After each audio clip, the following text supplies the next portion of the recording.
Hi, we are the three English experts. I'm Rebecca. I'm Dave. I'm Birgit. And welcome to this episode. Three English Experts is your English podcast to help you speak better English and create a positive and happy mindset for your English learning journey. So, welcome today, guys. Again, a little bit of a different format. We have an interview today with somebody who Birgit is now going to introduce to you. So, Birgit, over to you. Who is our guest today? Yes, thank you, Dave. And just want to say that Rebecca is not here today. Unfortunately, she's away. So it's Dave and me and Jeff O'Day. Jeff he lives in Japan and he helps Japanese professionals to improve their English confidence. And how did I meet Jeff? That was on LinkedIn. I caught eye of his wonderful stickman drawings, I would like to call them now for now. And they catch people's attention. So I commented on them and Jeff wrote back to me and we had a little conversation, this and that. And that was very nice. And when we were thinking of having interview guests or guests on our podcast, I thought of him and asked him and he was happy to come on. So very welcome, Jeff. Thank you, Birgit. And David, nice to meet you. Nice to see you. And please introduce yourself. Where are you from? What you do? Why are you in Japan?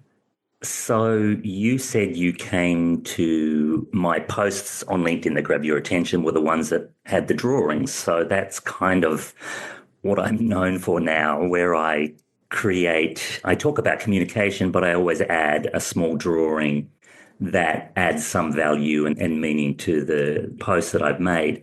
And the pictures are really, really simple. I mean, you call them stick figures, which is not far off from where they are. But one of the things I like to do there is use the highlight colours.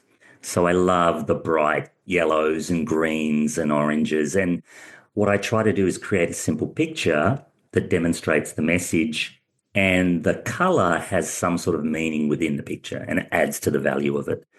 And I think it kind of grabs attention on LinkedIn because there's not a lot of hand-drawn images. That's right. Yeah, absolutely. So I think that appeals to people. It's very natural and not perfect. And you can see that it's drawn by hand. So, and some of the pictures, they can be done very quickly if they're really, really simple. And I just start with a pencil drawing and go over it with pen and then get my pack of highlighter colours and go out and sort of work out what I want and then make sure I've got a story that goes with it.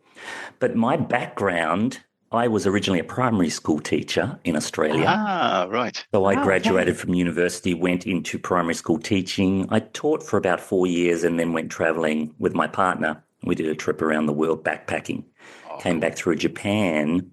And because we were both teachers, we were able to get work here and come in on a working holiday visa. And we did that kind of in our mid-20s and planned to stay a year. And it's just been a lot longer. So you like Japan, obviously. Yeah, it was never really my intention. My wife had this fascination for Japan. It's on my list of places to go, yeah. Mm-hmm. I ended up following her and, I love Japan now, but I never really had any deep desire to go to Japan. But it was really more her that drove that. And on your travels around the world, have you stopped in Germany? So have you been to Germany? Not on that initial trip, but we've been back several times. I was there actually when the millennium ticked over at the Brandenburg Gate. Oh, wow, cool. And that was kind of crazy. Oh. Yeah, it was an exciting time. Yeah, so we have travelled through Germany, yes. It's to the stick or to the hand drawings. You say that's simple drawings, but you see that's the art, to be simple, but still bring the message. So I don't think I would like any just kind of hand drawing, but it's something special about here. So do you think you have a talent or you've always liked to draw? It's funny you say that because prior to going into primary school teaching, I actually wanted to be a graphic designer, but I wasn't good enough and they rejected me. So I went into primary school teaching and I always used to do a little bit of drawing for the kids on the blackboard. Or we had blackboards. Makes sense. Then, not whiteboards. Whiteboards, blackboards. We need to explain that to the younger. Yeah. Up until kind of COVID, when I started writing on LinkedIn more and more, and I didn't start with the drawings, but they just started coming in naturally, and I started adding them, and I noticed I got a lot more interactions with the posts that had the drawings. So I did a couple of tests. I'd stopped doing the drawings and the interactions dropped. Added a couple of drawings, the interactions popped up. Since then, and now it's just, I think in drawings in a way. It's like I'm having a conversation with a trainee and they'll say something that just creates an image in my mind.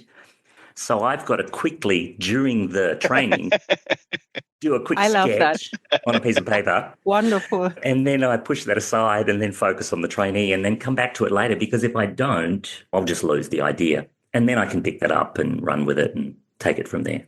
But you see, this shows how the brain works. And when we think of learning a language now, what do you think of what can we teach people here? Or what do you do when you teach people English in Japan? So Seems to be something special. I guess I tend to start with Japanese. I work basically exclusively with Japanese business professionals. And I generally start by asking them what's the goal of communication in any language, whether it's French, German, Japanese, English. What's the goal? And the first goal, and they usually get this, but the first goal is to understand and be understood. If you can't understand what's happening in a meeting, then you can't do anything else. You can't agree or disagree or ask a question or make a comment or negotiate because you don't have the understanding. So that's the first step. We've got to understand. The next step, or the next goal that I tell them, is that they have to positively impact the atmosphere, decisions, directions, relationships, outcomes of the meetings. And by that, they have to add value. And then once we've defined those two goals, the question is, how do we achieve those two goals? How do we understand and how do we add value? And if I tell you what the answer is not, which is silence, they start to work out, you can work out what the answer is, because you can't understand through silence and you can't add value through silence. Many Japanese think that the way to understand is to, what they say, listen harder. Listen harder. Listen harder. I say, how do you improve your understanding in a meeting? We need to listen harder. What does that mean? They literally mean listen harder, focus. And my point to them is, no, you're not going to change your understanding today by listening harder. You can improve your listening skills or your passive listening skills over 6 months, 12 months, 2 years. But today, if you need to understand more, what you have to do is speak. And this is counterintuitive to Japanese because they think listening is using their ears only. But my point to them is, no, you can speak to improve what you are hearing and therefore understand more. I tend to start by focusing on and teaching them certain skills, what I call the Super Six. So the Super Six, from my perspective, are, and this is what Japanese, they don't learn this in high school or university. They study English and they study the grammar and the vocab. The Super Six are basically, firstly, interrupting.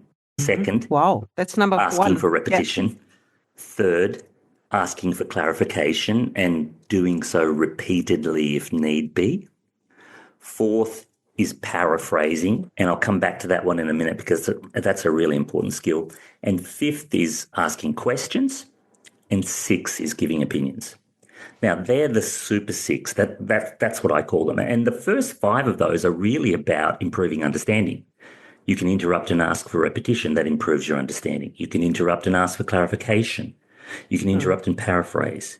You can ask a question. All of those actions are going to improve your understanding, which comes back to that first goal. And then giving opinions, once you've got that understanding, you can give opinions, you can ask questions, you can do other things, you can agree or disagree to impact or add value.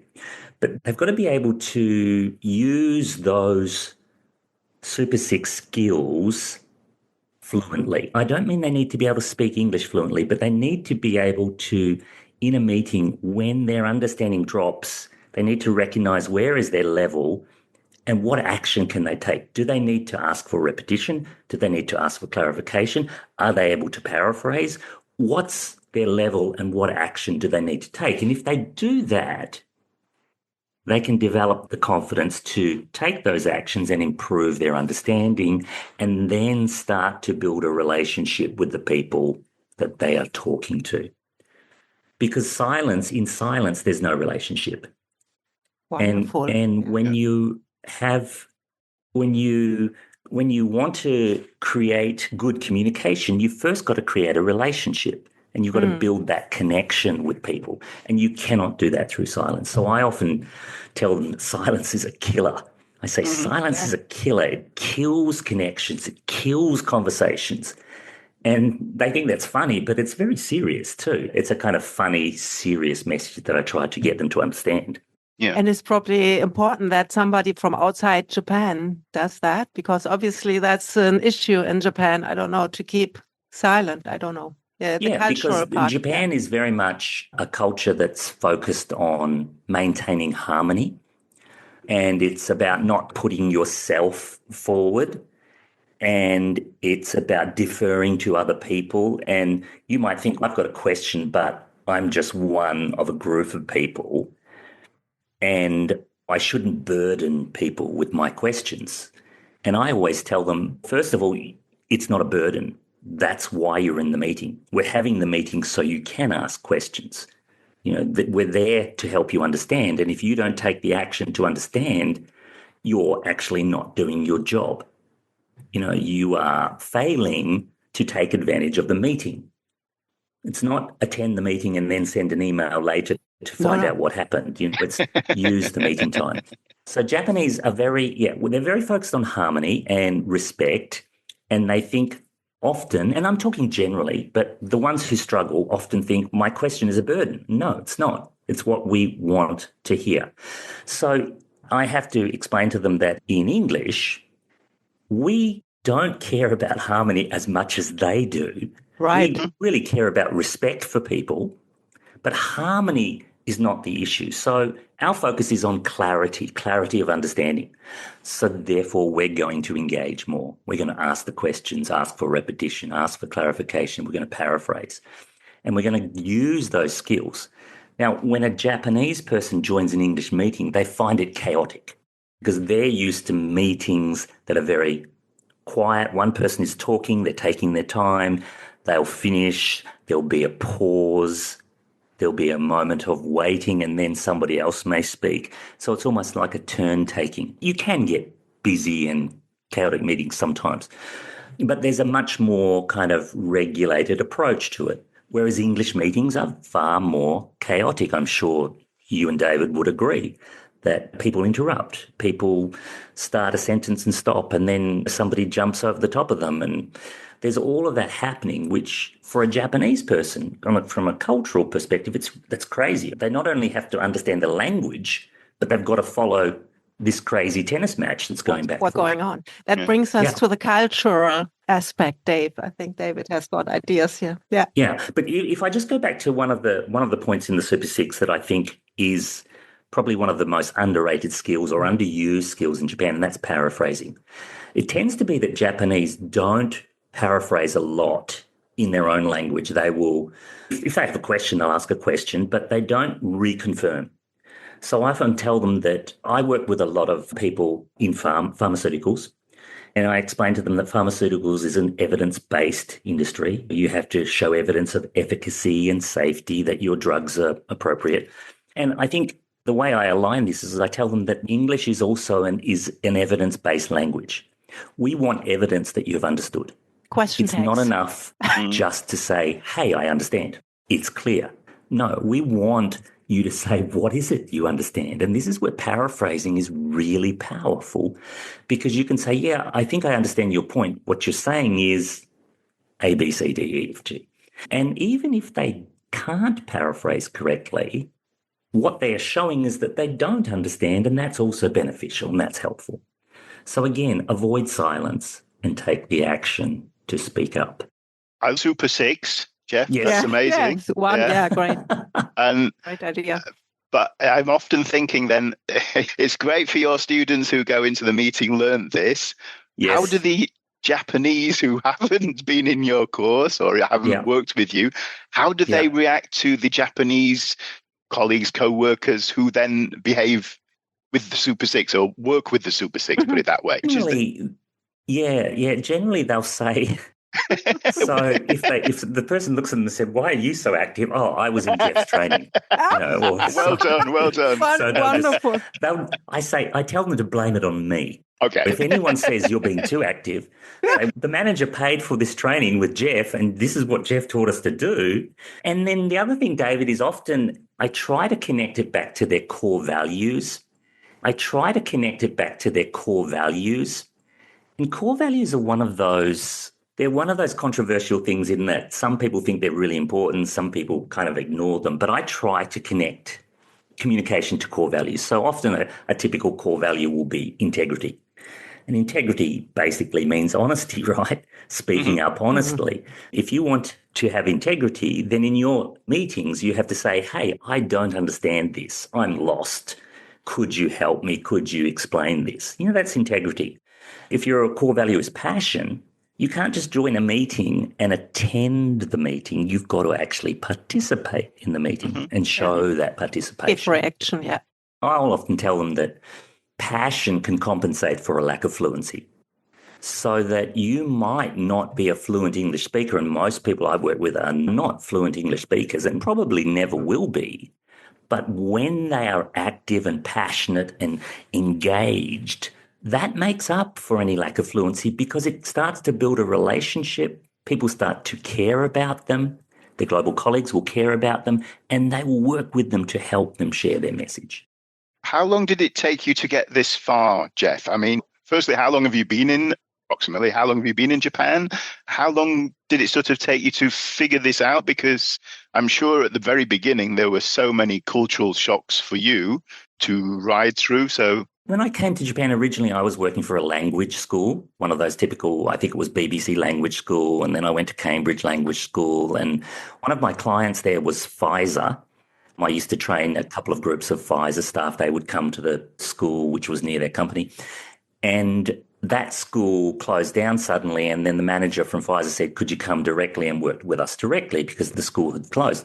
Over time, I started working with Pfizer and my position there grew. I was never an employee. I was always a kind of vendor, but I had a computer and a desk and all that sort of stuff. And I just started developing their curriculum, and I started to realize that I could create materials that were actually better than what I found in the textbooks that were around.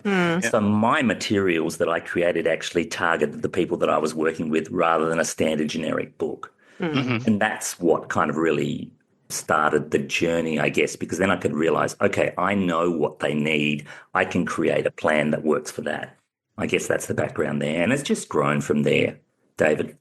Did you run into any sort of frustrations, though, on your side? Because I'm not saying the pushback, but this idea of the silence and their culture, you had difficulty sort of actually persuading people, for want of a better word, to work in that way. Yeah, sure. I do a lot of workshops and I do a lot of ongoing training.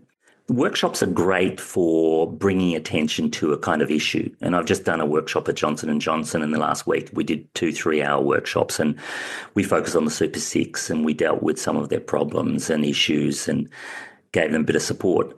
The problem with workshops is, that like 2 weeks, 3 weeks, a month later, they've kind of gotten everything.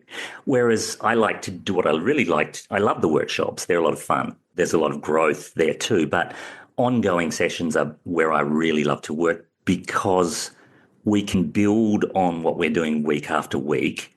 We can give them lots of opportunity to practice because you've got to have the skills. You've got to kind of push the mindset and you've got to have opportunity to practice those skills and practice and fail and keep going. So on a weekly basis, if I do a course over 12 weeks or 18 weeks, we can do that kind of that builds over a longer time. So they develop the courage and the confidence to use those in the meetings. And then between each session, they have challenges to try and paraphrase more in a meeting or ask for clarification or get involved more. And then we talk about how they went and what they did. So there's a lot of feedback. And I'm kind of like in between a coach and a trainer. I'm not a coach, but yeah. Training is about the skills, right? Coaching, I think, to me is about Well, it's different things, but in my point, it's more like a team coach in that giving them encouragement. Motivation. You can do this. What's holding you back? Come on, you can get into that. It's not hard for you to ask a question. You're giving them some sort of encouragement in that area. And through those weeks of training, over time, they start to actually believe that they can do it and see that when they ask a question, it's not a burden to anyone. It's not trouble for anyone else. Might be something valuable for the meeting. It's valuable. Yeah, and their colleagues, their European or American or Australian colleagues actually start to say, oh, thank you for participating in the session. Thanks for getting involved. We really love it when Japan speaks. Yeah, it's nothing worth if you're in a group standing in front of a class and you don't get any feedback as a teacher. I mean, that's no fun. Yeah. Because you don't know what's going on in there. You've got to use a lot of humor when you're doing the training too. And you've got to kind of push and pull them. Sometimes you just got to say, come on, you're not 6 years old. You're a business professional. You can ask a question in a meeting. And even your core value says curiosity, right? That means show some interest. So giving them that permission or that ability to connect those things and recognize, I can do this. I think building them up in that way is really important. What you said is interesting, that you said most of the people I meet, they are not fluent in English speakers. That might be very interesting for our listeners. And then you said, and they probably never will be, but that's not important when you interact and have a relationship. And that's interesting. It's so interesting for our listeners because Germans, they want to be perfect. They, if not even 120% sure before they even speak up. And this is why I enjoy and prefer one-to-one sessions, because people can back down. If they are in a class, they will shut down and not speak up. You can't do that in a one-to-one session. I can build a relationship and I can pull. Yeah, I can pull. Actually, and I hear what you're saying, that they have nowhere to go. They can't hide in a one-on-one session, right? That's true. But what I find is, yes, they hide in a group meeting.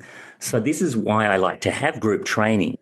Yesterday I did a workshop with 26 people. That's very different. But a typical weekly group might have 6 people in it, okay, face-to-face or online, because they generally have to participate in group meetings. So they've got to learn to deal with English in a group situation also. Training them one-on-one is sometimes very useful, but one-on-one communication tends to be much easier for Japanese, at least. They don't have too much trouble with that. But put them in a group with 2, 3, 4, 5, 6 people, and there's always one person who speaks more, and many of the Japanese will say, well, she's a better speaker. I'll let her speak and I'll just sit back. You can't do that. You're not going to grow, you're not going to add value, and you're not going to understand. But getting back to your point about fluency and perfection, Japanese are very much about perfection too. Mm-hmm. I had a guy yesterday in this training who said, I said, why do you hesitate? Why do you hesitate to speak up? He said, well, I want my English to be perfect. I said, I don't care if it's perfect. Go back to our 2 goals of communication. What's the first goal? To be understood and to add value. I don't need your English to be perfect to understand it. And I don't need your English to be perfect for you to add value to this meeting. If it's not perfect, we can work together to understand it. If it's really tough for you, I'll work with you. But if you are silent, I can't help you at all. And you're not having any impact and you're not improving your understanding. And there's just a void. It's like a black hole. Yeah, I tell them that fluency is not essential. Understanding is, adding value is. And you can do that without being fluent. I know lots of very capable speakers who will struggle to say what they want to say, but they'll eventually get enough of the message out that their global counterpart will go, okay, so what you're saying is we need to, divide the budget in this way and move this person here. And they'll get the message because the person is passionate and trying. I presume that's similar in Europe, that, like you said, if people are trying to be perfect and fluent. I mean, like I said to this guy yesterday, I said, I'm a native English speaker and my English is not perfect. None of us are perfect. We're all human. I just tell them, listen, it's a lovely goal to focus on long term, But right now, you are not perfect. So you either stay quiet or use the skills you have. And there's a great Arthur Ashe quote: start where you are, use what you have, do what you can, which I really love. And I've had that translated into Japanese, and we use that in some of my training. Start where you are, use what you have, do what you can, because it really says that you don't need anything more than what you have today. Of course, it's great to continue to study to build vocabulary, but you can probably say what you need to say very simply today if you speak. Yeah, and that's a problem here. We find with our learners in Germany, they compare themselves with others a lot. Yeah. So there would always be, of course, people in the meetings who speak better because they spend more time in English-speaking countries. But I really like that and how you bring that across, that it's a two-channel communication. That's what I experience. English people help you out. Yeah, if they're interested, if you want to have a conversation and you show your try of using your hands, your facial expression. Exactly. That's when I started, when I lived in England. So they saw, okay, she's interested. They would never turn the back on me and walk out of a conversation. I mean, that's not going to happen. No, because they recognize your effort and they recognize that, well, you're not a native speaker and you're really trying to communicate here. We can help you do that. As long as you're trying, we can work together. And that's really important for all English learners to understand. People will help you if you make the first effort. Do you think this perfectionism comes a little bit from the education system? I get that impression a little bit in Germany, for sure. Yeah, Japanese is all about you're getting things right. And the education system is very much about passing tests, David. So it's built on that. It's a testing culture, and the high scores are rewarded, and high scores get you into the best university, and that gets you into the best job. But that doesn't mean you're going to be the best employee, the best communicator, or we need more than that. But that's how the system is set up, and it's very hard to change that. They say it's changing bit by bit, but it's a very slow change. Yeah, but thankfully we have people like yourself who say this is the real life. Yeah, this is how it should be. And if you're working in particular with Western people in particular, then that's what we need, how we do things, put it that way. Yeah, we talk a lot about, when you say how we do things, and as you're British, I presume, from the accent. Yes. And this is a good point. I often refer back to The Culture Map by Erin Meyer. And one of the quotes she uses in there, she says, multicultural teams need low context processes. Right. Yeah. Multicultural teams need low context processes. And when you look at that and you say, well, okay, so we've got a multicultural team. We've got a Japanese, some English speakers. There's a couple of Aussies. There's a few Americans. There's a mixed group. There might be an Indian or a Korean, etc. That multicultural group needs low context processes. What are those low context processes? So we talk about this in Japanese, that Japan is a high context language where you listen a lot. You are expected to guess the meaning if it's not clear. You try and read the mind of the person as to what you're reading between the lines and guessing the meaning, and you don't interrupt, and asking questions is not encouraged often. Whereas you have English, which is very much that chaotic style of talking where people interrupt, they ask for repetition, there's questions firing across, there's people agreeing and disagreeing. It's their low context processes. So when we go back to, if you go back to the Super Six, they are key low context processes. Interrupting is one, asking for repetition, asking for clarification, paraphrasing, asking questions. They're all low context processes. So if you can learn to do that, you can start to recognize that the rules that govern English are different to the rules that govern Japanese. Now, they're both languages, but how you use the language is vastly different. And one of my drawings, actually, it's this one up here. I did this drawing where it shows Japanese, it's like a game of chess. And it's very regulated. People take their turn. They wait quietly and patiently. Whereas English is like a game of rugby. Grab the ball, steal the ball, throw the person, drop them on the ground. Wonderful. Chess and rugby, yes. Yes, they're both languages that are used to communicate, but the rules that govern them are so different. And if you go onto a field of rugby and you try to play by the rules of chess, you'll die. You just won't make it. So we've got to learn the rules that generally native English speakers use, and then try and follow those rules. Join in, yeah. And we may not be perfect, but we've got to recognize that they're different. Yeah, absolutely. I'm just thinking where German would be there. I mean, I read the book, The Culture Map, and we're going to put that in the show notes. I think we recommended it in our episode about reading. Yeah. Yeah, I think Erin needs to update that. I think it's time she updated that book. It's a bit old now. We need a new version. When you said like Japanese... That's my message to you, Erin. Yeah, we're going to pass that on. Oh, wonderful. So when you said Japanese will try to maintain harmony and they are not putting themselves forward, I thought like, okay, English come in the middle and Germans will be the ones who really put themselves forward very often. So I have to look that up in the book again, so whether I'm wrong. And what kind of sports would Germany say? I mean, football, obviously football. I've done that drawing also with like soccer, and Japanese as soccer, which is a much gentler sport than rugby. That's another kind of way to look at it.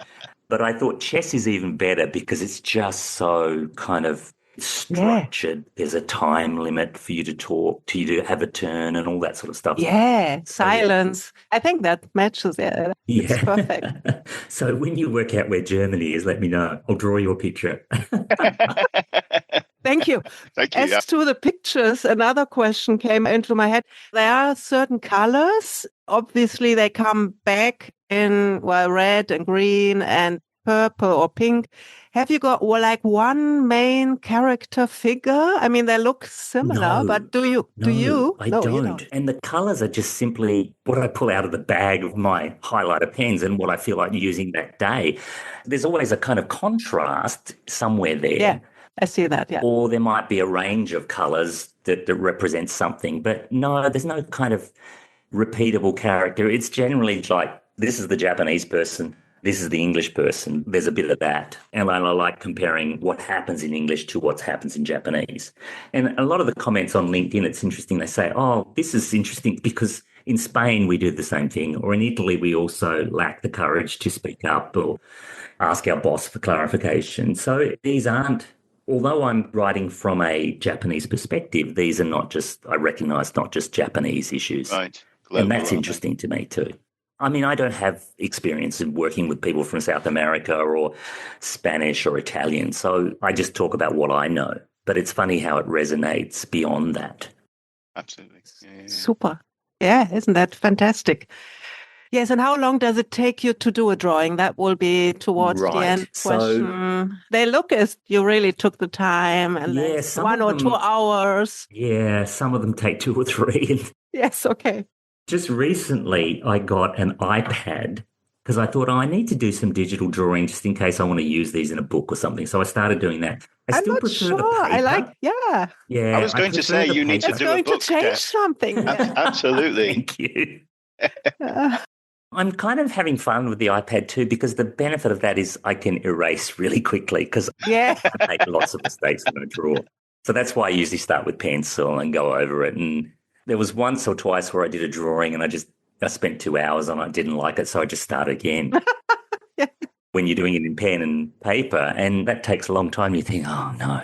But David Hockney now did drawings on iPads in the end. I don't know why, because at his age, it's curiosity, I kind of feel guilty using the iPad because it's not really my thing. But it's just another tool that I've got to get used to. But I do love drawing pen on paper. It's just something. There's a different feel about it. Mm-hmm. Please don't ask AI to support you. No. Don't. I think AI would say, sorry, you're already basic enough. There's nothing I can do to help you. That would be interesting. No.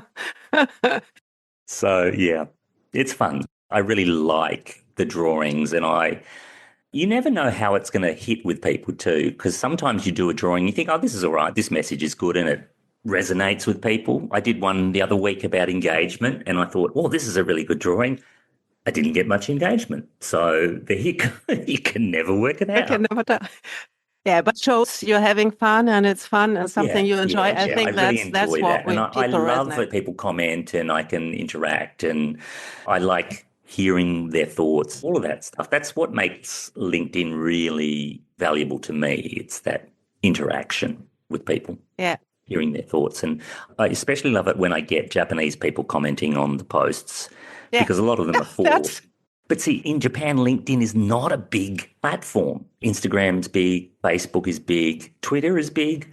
But again, Japanese are very cautious about sharing too much of their lives and business lives.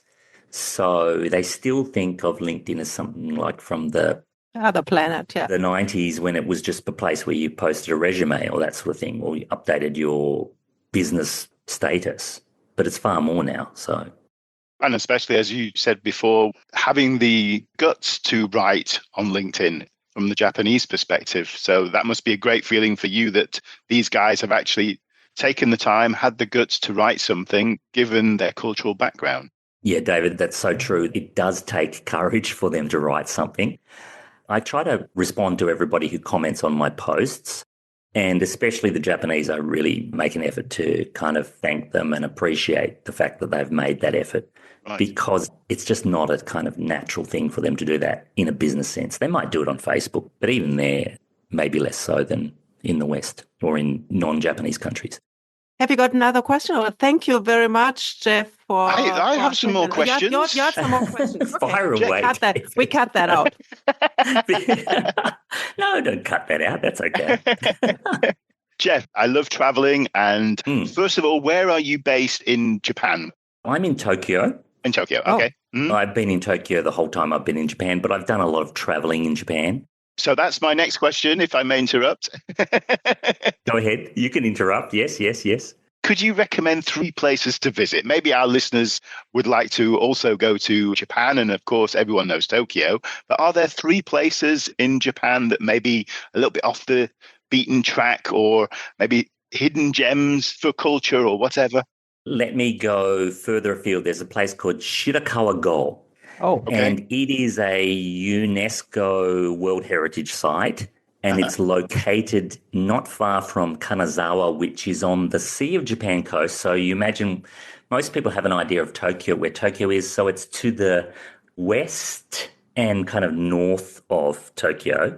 It takes about 3 hours, 4 hours by the bullet train, the Shinkansen, to get to Kanazawa. And from there you can take a bus. And this village in winter, you can go there winter or summer, but I was there in winter in November last year, November, December. And it's traditional thatched roof houses. They're set in this area of rice paddies. And it's just this winter wonderland that's just covered over in winter with snow that's really, really thick and heavy.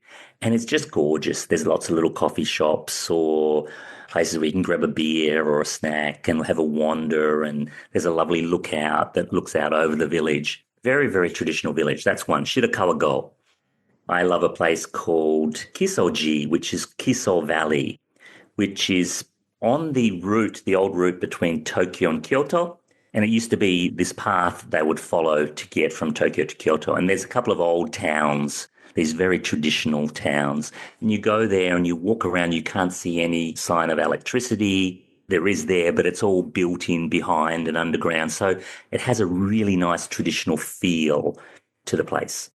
And you can walk in a day between those two towns. You might stay in one town, walk to the next one, stay there. Just very traditional, old wooden houses set in the beautiful natural landscape. And you get some lovely views. Beyond that, I mean, I'm going to say Kyoto. I know people are probably sick of Kyoto, but it's just a fascinating place. The problem with it these days is it's just so crowded. There's so much to see there in terms of gardens and temples and all those sort of places. It's a gorgeous place. But let me give you one bonus place. That's a place called Nozawa Onsen, which is where I go snowboarding. Okay. When I do go snowboarding. Yeah. And that's a really beautiful village. It's not a resort town. It's a Japanese village that's kind of built around the edge of some beautiful slopes, ski slopes. But it just has a very nice, lazy kind of feel about it. It's becoming more and more known these days. So busier. I think it was Chris Hemsworth who brought it to attention. He went there last year or the year before or something. Okay. Now, it wasn't no gym. We don't really relate here in Europe. We don't really relate Japan as a skiing Oh, yeah. Well, okay. I mean, they say that Japan has the second best snow in the world I think they say, is it Colorado that maybe has, one of those places has the far powder away snow. from where we are. Yeah, yeah. So I took up snowboarding at age 50. That's about 10 years ago. Wow. Okay. People used to talk about powder snow and wet snow, and what's this? But the powder snow it's like snowboarding through a cloud. It's just beautiful, whereas the wet snow is the really hard, icy stuff, which we have in Australia, apparently. But yeah, Japan has this beautiful powder snow, and it has lots of, if you're there at the right time, the snow is really heavy and deep, and it's really cheap to snowboard or ski here compared to, say, the US or Europe, I believe, especially the US, very expensive. Mm-hmm. So, you have to get there. That's not cheap for us. That is true, yes. And it's a long way. I am thinking, Jeff, do you speak Japanese? Do you speak My languages? Japanese is very basic, Birgit. You could have a conversation with Rebecca if she was here because she learned Japanese. All right. Okay. Yeah. What a shame. Could have tried. No, every year I sit down and go, this is the year I'm going to really study. I know people who speak it really well, and they still say, I really struggle with talking to this person or that person. It's just one of those languages that I think you can learn it and still feel very frustrated. Yeah, you see, people do feel frustrated. Yeah. So, yeah, I should take my own advice is probably what I should say. And take more effort. I feel exactly the same with Spanish. Okay, right. How long have you been there, David? 4 years. Okay, 4. Is it now 4? Wow. Yeah, time flies. Where are you based? I'm based in Valencia. Okay, so inland. Valencia's inland, right? Oh, no, it's actually on the coast. If you know where Mallorca is, Ibiza, so it's basically on the mainland, obviously, but basically the same level as the Balearic Islands. Yeah, so I feel exactly the same as you. Yeah. I know languages from the past, French or the German, because I lived in Germany for many years, but just getting over the hump sometimes with Spanish. I have to do what I preach a little bit. Yeah. That's why I hate that question, Birgit. Oh, sorry. I'm so sorry. No, not at all. I'm an unusual sort of, people would look for native speakers, obviously, when they want to learn English. So I'm the alien, maybe. Yeah. Well, it's interesting.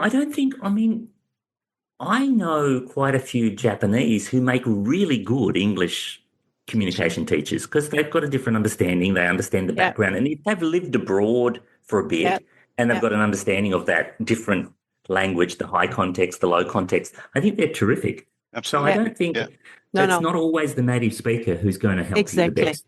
Yeah, exactly. Yeah. And I know a lot of people on LinkedIn who talk about this, that, they're trying to get a job in Spain, but they're looking for white Caucasian male or white Caucasian. And you just think that's not the way it has to be. Yeah, exactly. Yeah. Look at what people can bring to it. The language is owned by everybody. It's not owned by those few countries where it came from these days. Exactly. It's your language if you choose to make it so. You can own it. You can adapt it. You can change it. You can say things your way. It's a living language. Use it, modify it, change it. That's Communication. Fine. Yeah. Wow. Thank Very you, Jeff. insightful. Thank you so much for making the effort to bring in that microphone. You guys a range of questions too. Maybe you should come back again later on. We have a part 2. Well, you invite me. I'm happy to come back again. That was fun. That's great. Good to hear. Don't take your microphone back to your son, though. No. Keep it. Keep it. I'm in Japan now, so he's lost it.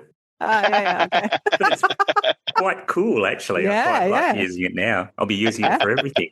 You seem to enjoy it. Yeah, we do. Thank you very much. So, are you ready to upgrade your English? Do you still feel maybe not confident, uncomfortable when you speak English? Or maybe you're stuck at a certain level and you're trying to upgrade, take it to the next level? Why not join us, the 3 English experts, at a workshop, a 2-day live workshop in Cologne in September. We are aiming to give you all the skills you're going to need to give yourself a kickstart, push, moving forward, positive step in the right direction. We are going to work on communication skills with Dave. You're going to work on your grammar and structure with Birgit. And finally, your positive mindset and motivation with me, Rebecca. So If you're interested, head over to our website, 3EnglishExpertsWorkshop.com.